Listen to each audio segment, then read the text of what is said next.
Esta es una producción de Grupo Fórmula. Encuentra más contenido como este en radioformula.mx.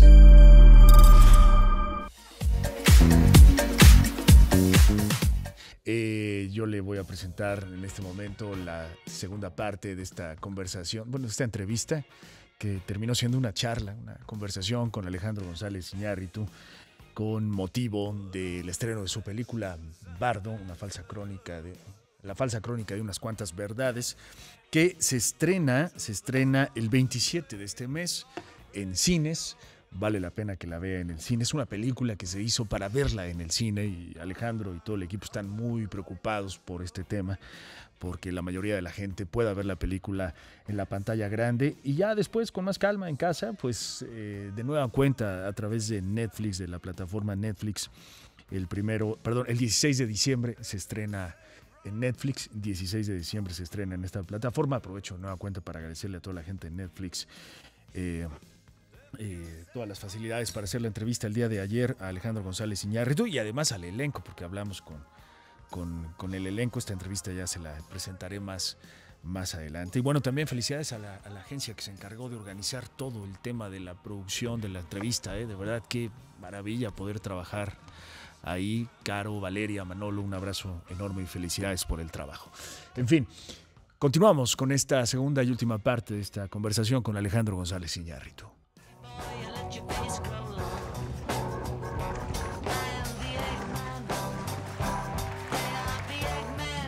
Oye, tú eres un hombre de conceptos, siempre lo has sido.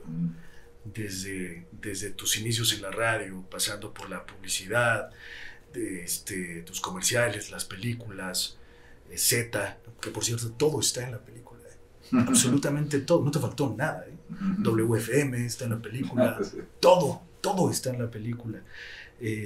Estos finos detalles, Alejandro, por eso nunca la terminabas. Ahora entiendo por qué no podías terminar la película, porque imagino que en el proceso surgía, o sea, un detalle te llevaba a otro y a otro y a otro, ¿no? Nada es casualidad en la película, así lo percibí. Bueno, hasta la decoración, los cuadros de la casa del protagonista tienen que ver con él o contigo. Sí, todo lo que está ahí son los libros que he leído, los discos que he escuchado. Las cosas me gustaba otra vez, ¿no? Desde ese lugar de la perspectiva personal, poder conectar dentro de una realidad con el público, con el personaje. Y sí, me tomó 4 años junto con Nicolás Jacobone de poder darle sentido a algo que no lo tenía, donde la memoria involuntaria se convirtió en casi un cauce interminable, creativo, casi impúdico, incómodo. Y sí, la materia prima de esta película es eso, o sea, el pasado, las memorias. Es un intento de capturar las memorias personales, pero al mismo tiempo las memorias colectivas de un país entero que ya no está, que yo no estoy en él, y que comparto con los millones de mexicanos que viven allá. Y esa tarea me llevó mucho tiempo, y luego cómo hilvanarlo esto, ¿no? Porque no es verdad. Y esa línea entre la realidad y el sueño, me costó mucho trabajo encontrar dónde estaba la realidad y lo físico y dónde estaba lo espiritual y lo onírico, ¿no? Esa línea delgada fue bien difícil.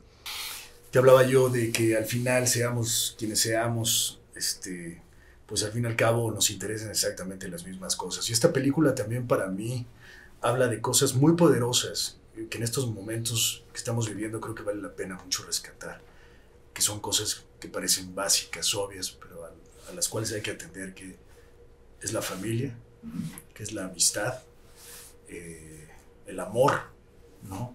Y las raíces. Todo eso está en tu película. Pero déjame referirme a 2 cosas en particular. La amistad. Ahí haces un homenaje a la amistad a través de un personaje. No recuerdo el nombre del personaje, pero Martín. Es Martín. Es Martín Hernández. Martín Hernández, alguien que ha estado pues, a tu lado durante muchos años. Y me llamó mucho la atención cómo lograste encontrar en el casting a este Martín Hernández de los 80. Porque ese era el gordo de los 80, ¿no? Barba. Ese era Martín, no es el Martín Hernández que ahora conocemos todos y que además apreciamos mucho, ¿no? Me llamó mucho la atención ese homenaje.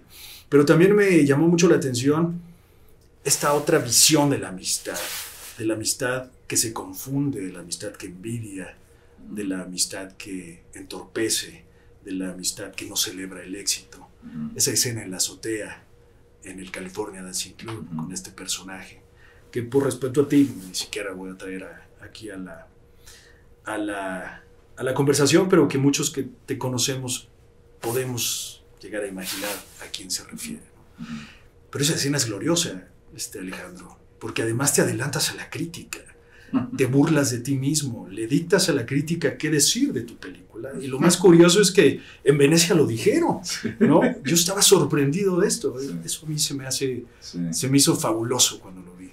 Sí, lo observas bien, sí, exactamente. Yo creo que tanto el personaje de Martín o el personaje de Luis, que es el personaje del ex colaborador o ex amigo, no me refería a una persona en particular. Son como de alguna forma representantes de lo que es lo que hablas tú, de la amistad, los afectos, los ex amigos, los amigos que no lo son, los que no parecen que son y que son, lo que te enseña un enemigo y el nivel del enemigo. O sea, como que siento que yo nunca, no haría una película para hablar de cosas tan, no creo que, sería muy reductivo. La película no sería lo que si hablara de esa forma. Sí hablo de cosas que evidentemente todos nos podemos identificar porque todos tenemos ese tipo de afectos y eso es a lo que me interesa a mí llegar, a que eso existe más allá de la persona con que tengas esa relación, buena, mala, lo que sea. Eso es lo que tienes que estar navegando, de las expectativas, de las desilusiones, de los desencuentros, de los encuentros. Y sí, lo que dices es esa escena, es muy curioso porque yo puedo ser mucho más duro conmigo que nadie más. O sea, yo me puedo burlar de mí y como tú dices, a mí cuando me dijeron lo que decían algunos ataques, me daba mucha risa porque algunos se pusieron el saco y ese espejo se proyectaron. Y eso me pareció que reafirmaba la honestidad y la verdad de la película. O sea, el que lo hayan hecho repetido y sea una meta-realidad de la película, habla de la certeza de la película. O sea, de alguna forma, extrañamente me daba gusto, ¿no? Porque no era para tomarse de una forma personal. Estoy hablando, como dices tú, de conceptos. No estoy viendo a nadie, sino quien se lo tomó es porque él puso, o ella de él mismo, ahí algo, y ese espejo se proyectó, pero pues, lo que yo había era un espejo, no estaba poniendo a ninguna figura, cada quien se puso enfrente del espejo. Y me dio risa en realidad también, ¿eh? Mucha. Dije, claro, esto reafirma lo que digo. Eres el bardo. Por eso abría la conversación de esa manera. Eres ese poeta, ese sátiro, burlándose de sí mismo, pero a la vez burlándose de todos también de una manera respetuosa e inteligente. Es ese bardo. Oye, si me acaba el tiempo, me sobran 70,000 preguntas, pero déjame concluir con dos, cinematográficamente hablando, porque también decía yo, como ese bardo de la antigüedad que tenía las palabras, ahora Alejandro tiene la posibilidad de tener el cine a sus pies y de todos los recursos cinematográficos que un director como tú puede llegar a tener. Y tampoco escatimaste, los pusiste todos en esta película, no te sobró nada, ¿no? Pero hay dos escenas que para mí creo que son fundamentales. La del Zócalo, o sea, ¿qué significó filmar para ti en el Zócalo de esa manera? Parar el Zócalo por completo, tu Zócalo, ¿no? El Zócalo de tu ciudad, que a ti durante tantos años te marcó, esta ciudad que para ti es un personaje también. Y la escena del California Dancing Club, este plano secuencia donde está el personaje bailando. Son dos escenas que para mí cinematográficamente fueron hermosas.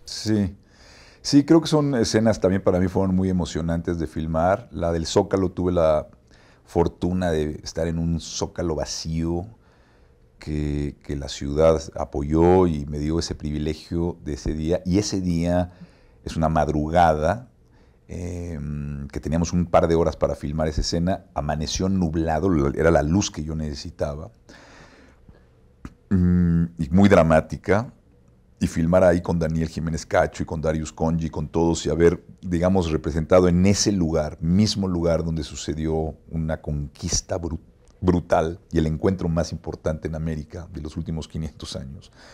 Y donde ahí sucedió, como dice el personaje, ahí encontramos nosotros a Europa. Ellos no nos encontraron a nosotros los encontramos a ellos. Esa discusión y esa imagen para mí es muy simbólica, es muy representativa, ¿no? Es una herida, es un país mestizo, es un país complejo, una herida abierta que quise con una sola imagen hablar de ese sentimiento que todos los mexicanos compartimos, de algo que todavía no hemos, de alguna forma, quizá resuelto, que es la conquista, ¿no?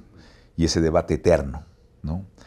Y con sentido del humor, que también me parece muy importante, porque es un tema tan profundamente doloroso y tan complejo, que por eso no se ha hecho una película aún de eso, porque es casi imposible reducirlo a una película, pero sí quería tener una pequeña momento de onírica de poder hablar de eso. Y la otra es la del baile. Pues sí, me encanta la posibilidad de poder entrar a la psique del personaje en un momento, digamos, inundado de gente, en un momento de recuperar el gozo, la energía, la electricidad, el color de México, donde desde la cumbia, lo político, la muerte, la alegría, el olor a sudor, todo esto se vive, eso es México.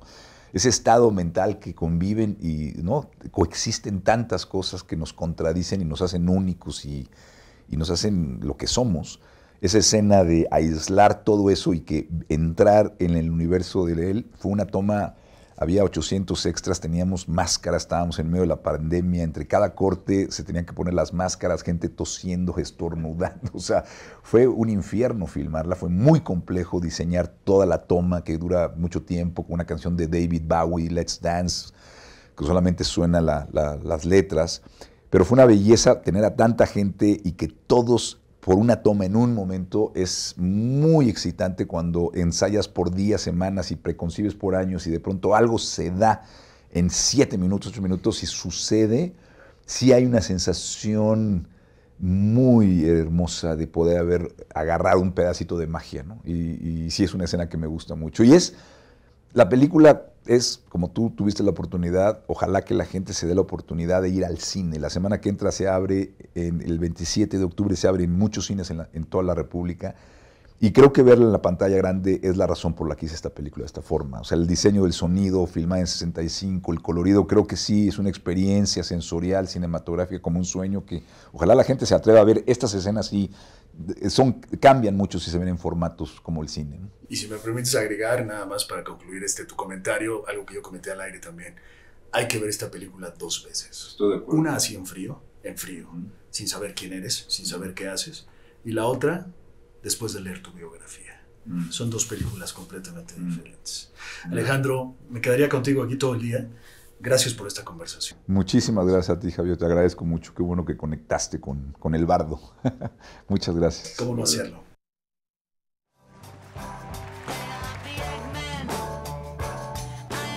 Pues así concluimos esta conversación con Alejandro González Iñárritu, ganador del Oscar, sobre Bardo, la falsa crónica de unas cuantas verdades. Esta película que, pues hay que decirlo, él no lo va a decir, pero es la biografía de Alejandro González Iñárritu, claro, ficcionada a través de su alter ego, de este personaje Silverio Gama, que por cierto lleva el apellido de su papá. Ya no pude comentarle eso. Ya no pudimos hablar de la música también, de la banda sonora de la película, que es una joya, que es una belleza. La música también ha marcado pues prácticamente de manera muy especial la vida de Alejandro González Iñárritu, él iniciándose en la radio, melómano, ¿no? En fin, no pudimos hablar de muchas otras cosas, pero ojalá que usted pueda descubrir muchas cosas a través de esta película. Lo que le comentaba yo al final, no es que no conozca quién es Alejandro González Iñárritu, me refiero a los detalles, ¿no? Todos saben quién es Alejandro González Iñárritu como director, su trayectoria en el cine, las películas que ha hecho, pero pues tal vez muchos no conocen tantos detalles sobre su vida, sus inicios, su proceso creativo, sus caídas, etcétera, etcétera, ¿no? Su familia. Ya no pude hablar tampoco de ese tema, de la familia y estas escenas tremendas, duras, que hay en la película, que tienen que ver con esta pérdida pues muy sensible que él tuvo de un hijo. Y pues bueno, falta tiempo, siempre falta tiempo para hablar con alguien como Alejandro González Iñárritu. Pero hoy está, 27 de octubre, Bardo, el estreno en cines, y el 16 de diciembre llega a la plataforma Netflix. Esta fue una producción de Grupo Fórmula. Encuentra más contenido como este en radioformula.mx.